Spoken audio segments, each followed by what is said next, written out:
Hello everyone. This is a quick video tutorial on developing a routine for argument writing. And we're going to focus today on practicing the argument skill of commenting on and authorizing sources, especially for developing credibility in our writing.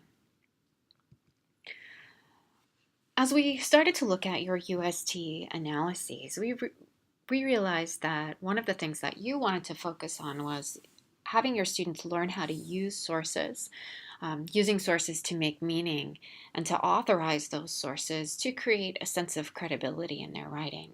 Because your students seem to be having a hard time with this, we thought that we would develop a lesson for you to use to give yourself some more practice thinking about it and thinking about how to teach it, and also to give your students some practice. We know that students need practice, and we need practice to understand the process of the moves of academic writing and the process of teaching those moves. So just like anything else, we want to be able to practice ourselves in order to help our students be able to do that as well.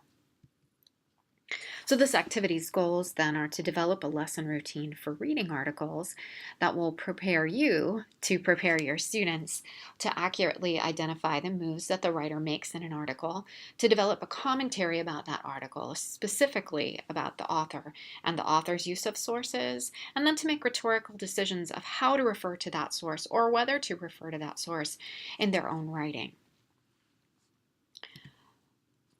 So we're going to take you through a series of steps. The first step is to read and annotate a text for an author's moves. And we're going to focus on authorizing here because that was where your students seem to have the most needs. But we're also going to give you a brief overview of Harris's other moves from the book Rewriting, which we read over the summer, which were illustrating, authorizing, borrowing, extending, and countering, as you may remember. So we're going to start thinking about a source or a quote here. You must be the change you wish to see in the world, which, as you know, is a quote from Mahatma Gandhi. So if we're thinking about that in a piece of writing, we might use different rhetorical moves to refer to that source or to use that source directly. So we can use it to illustrate. This quote is true even in everyday life. For example, my mom wanted a bike parade, so she just did it. We can use Gandhi as an authority to authorize our own credibility. As you'll see in the second example, as Gandhi, a key leader of nonviolent civil disobedience in India, explains, you must be the change you wish to see in the world. We can borrow Gandhi's thinking in order to make our own argument. So we are left to ask, what change do we want in the world, and what is the next step? Should we complain? Should we invest money? Or should we do something, take action, and be the change? We can also extend the idea of the source. So this example shows the idea of change is often thought to be about something big like world peace or social action. But it could also be something small. If we change the little things in our lives, would the big things also change? And we can also counter a source. We can speak back to a source, which you see in the last example. Although this quote sounds like a good idea, in reality, changing one person cannot really change that much. So these are the 4 moves that we might make, the 5 moves that we might make using that Gandhi quote. And we can use this as an illustration to show students as well.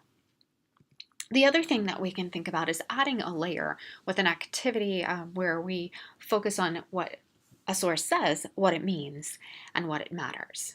So we've created a graphic organizer for you to use with your students, and I'll show you that a bit later. But it's an easy way to think about adding a layer of relevance to a quote that we might want to use. So you can see here, what does the text say? As Gandhi explains, you must be the change you wish to see in the world. So it's a direct quote from the text. It might be a summary if we want to use summary in our writing, and it might be a paraphrase, but here we've used a quote. The second box asks us to think about what it means. So it means that if you want the world to treat people different or for something to change, then we have to be different and not wait for others to change. So it's a nice kind of summary or a rephrasing of the quote. And then why does it matter? Well, it matters because if we believe the quote, then we'd consider our actions and make choices that reflect the way we want the world to be. So as we think about an issue we care about, we have to think about the action we should take. And if we're thinking about say, mean, and matter here in terms of authority, we know that Gandhi was a key figure in the nonviolent resistance movement. He's famous. We can talk about him as a source without much explanation. We can use that say, mean, matter framework, and we can use Harris's structure to then dig deeper into sources. So we can really think about author. Who's the author of the paper? How does that person's understanding of the world shape what they say? What does that mean? And why does that matter? We can also think about the author's sources, which is what we're doing here with the Gandhi quote. Who was Gandhi? How does that shape what Gandhi said? Well, as a figure in the nonviolence resistance movement, it says quite a bit about who he is and what his positionality. And it means that he has some authority to tell us something about it. And that matters in our writing because it lends us credibility. But we also might think about who or what is left out. If we're pulling a single quote from Gandhi without giving the context to readers who may not know it, then we might be doing ourselves a disservice as we establish our own authority in working with sources. So we can use these strategies to think about readings, but we can also use them to think about our own writing. And that means that we would make rhetorical decisions about the sources that we use and then apply those sources. So we might ask ourselves, how important is the identity of that source, Gandhi, to our argument? Would we casually mention their identity, as we did here, because others know who Gandhi is? Or would we use that person's identity as a central tool in our argument? If Gandhi's our only source, we might base quite a bit of our argument on what he thought and what he taught. So let's then take some practice. To do this, we'll read an article, we'll highlight, and we'll make some notes using Harris's framework to annotate the moves that the writer makes. But we're going to focus specifically on authority because that was where we needed to focus. And then we might use that say, mean, matter graphic organizer to create some reading notes. We'll select a rhetorical focus, and in this case, we're thinking about sources and author integrity. So who's the author? Why does that matter? Who are the sources? And why do they matter? And then we'll make decisions about whether we make a big deal about the author or their sources, or we just casually mention the source and some relevant information. And then we need to think also about how will our decision to use sources or to discuss an author's credibility impact our authorial integrity as writers and the strength of our argument. If we use Gandhi as a source, does it strengthen our argument? If we use Gandhi as a source, will it weaken our argument? So I'd like to walk through this with you by using an example from the New York Times student editorial contest. This is an editorial, it's very short, by a 15-year-old high school student who won the New York Times editorial contest. And this might be something that you use with your students as well. Because it's a high school student who wrote it, it might be more interesting for them to read and also to see what's possible in terms of the way that they might use sources. So we'll go ahead and take a look at this. So you can see that this was an editorial contest winner from 2017, and it was written by a 15-year-old high school student who was writing about lockdown programs in schools. And you can see that it's pretty short. It's only a few paragraphs long. She cited 3 sources, and she's making her argument pretty succinctly. So you can see that she's talking about high school students and lockdowns, and she's making the argument that her school is full of able-bodied kids, and surprisingly, a great chunk has had experience with self-defense and even marksman training, so why sit and wait? So she's making the argument against sit and wait lockdowns and making the argument that they should, instead of sitting and waiting or locking down, they should fight back. She says that lockdown programs do more than offer very little protection. They endanger students and teachers more so than ever before. And you can see that she's using a New York Times article to develop her argument. So this is the quote that I'm choosing to pick out. More so, in the New York Times article, "In Shift, Police Advice Taking Active Role to Counter Mass Attacks," studies conducted by law enforcement in the Virginia Tech shooting showed that, quote, "the students and teacher blocked the door with a heavy desk and held it in place. The shooter could not get in and everyone lived, compared to those that tried to hide or play dead." So she's using this quote as a cornerstone of her argument, and that makes it really good for me to analyze. So I'm going to try to think about, how is she authorizing? How is she using a quote to build her own credibility? She's a 15-year-old high school student, which means that she can't speak with authority beyond her own experience. She might be able to speak from the position of someone who's been in a school lockdown, but she can't write from the position of someone who has researched or understands the patterns that govern the way schools are locked down. So I'm going to pay attention to that as I talk my way through this.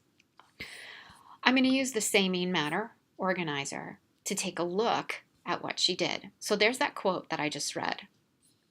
And what does it mean? Well, it means that active resistance in a school lockdown situation was more effective than passive actions such as hiding during the Virginia Tech shooting. She tells us that directly. Why does this quote matter to her argument? Well, it matters because the finding came from law enforcement research, and that shows authority to support her claim about active resistance training, that she's using a very credible source. Law enforcement research tells us that she may have a more persuasive argument than if she were to use a different kind of source or just her own opinion. So we're thinking about who said the quote or wrote the quote. What does it mean for that person to say it? And why might it matter to my argument or my understanding of the article's main point? And then how am I going to make an argument to move forward using perhaps the student's writing as a source, or thinking about other sources I might use?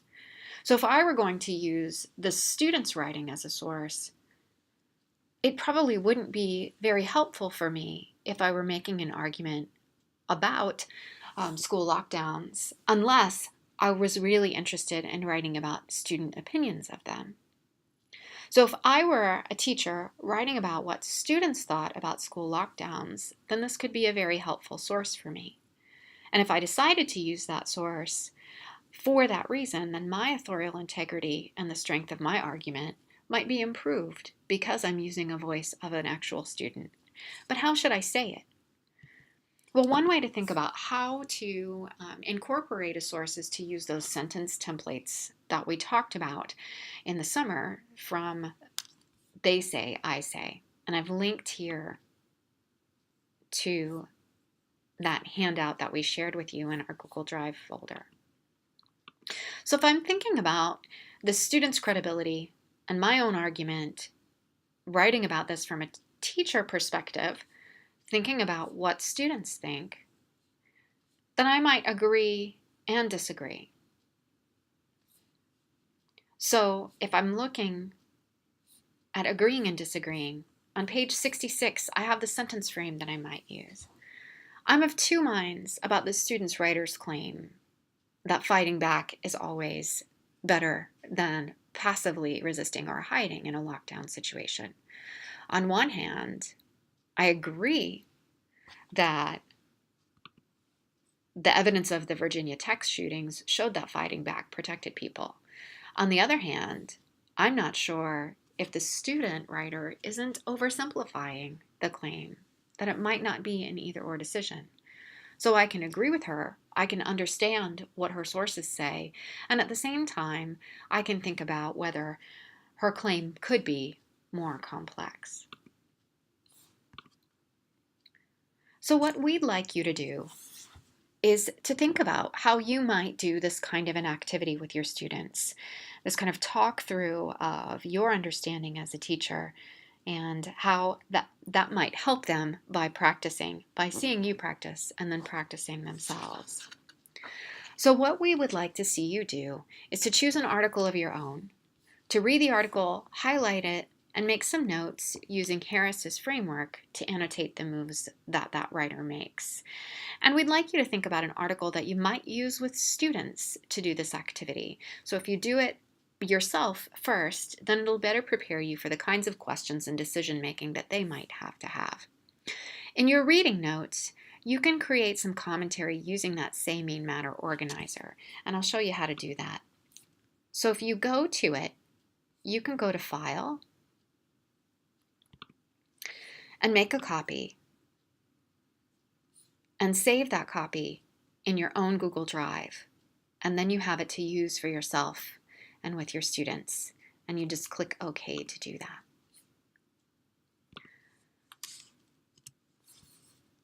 After you've read and annotated and made your own commentary using the Say Mean Matter organizer, you'd select a rhetorical focus. And in this case, it would be sources and author credibility, since most of us want our students to be working on that anyway. So you'd go ahead and elaborate on who the author is and why that matters, who the sources are and why those sources matter. And then you think about how you are going to write a response, or how are you going to use this source or other sources to make an argument. So would you make a big deal about the author and their sources, or would you just mention the source and some relevant information? And then how will the decision to do that impact your authorial integrity and the strength of the argument that you want to make? And then you think about a sentence structure to then fold in to using that source and start to draft your thinking that way. And again, this is something that we can ask students to do following the same process. So the next steps for you, as we're continuing to work with argument writing, especially using and authorizing sources, is to select a text set to use with your students for a 1 to 2 week mini unit. And it might be one of the text sets available in the C3WP program. So I've linked you to the instructional resources. There are ones there for upper elementary and secondary sources for developing arguments with your students. Decide on a genre for their writing.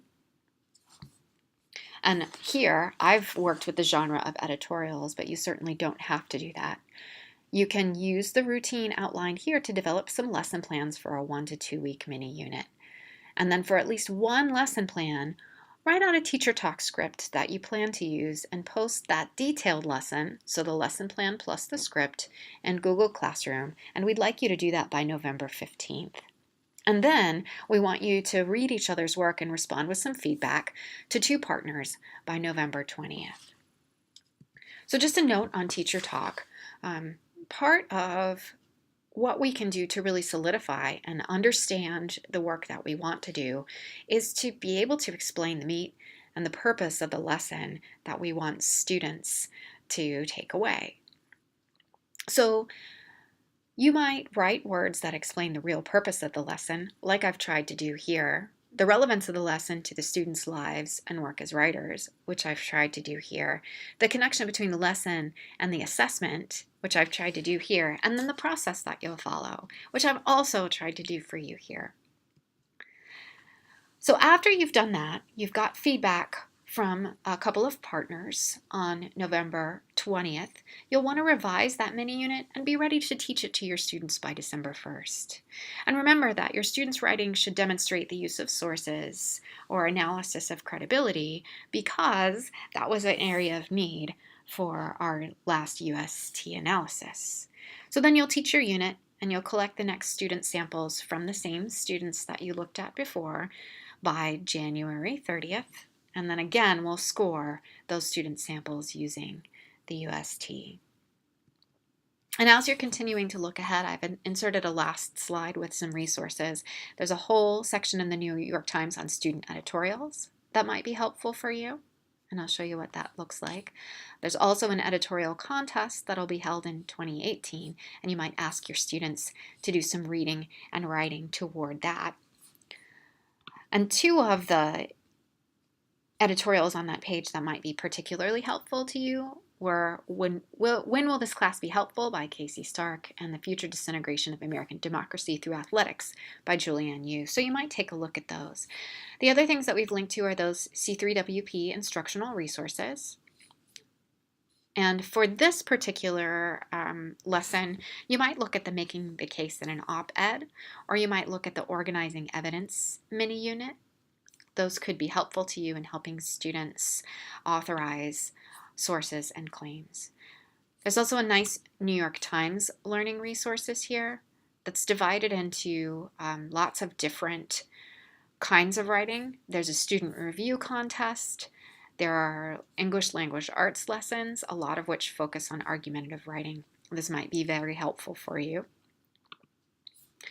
And then the Google Drive folder for today's session will have this PowerPoint in it, as well as the Say Meaning Matter graphic organizer.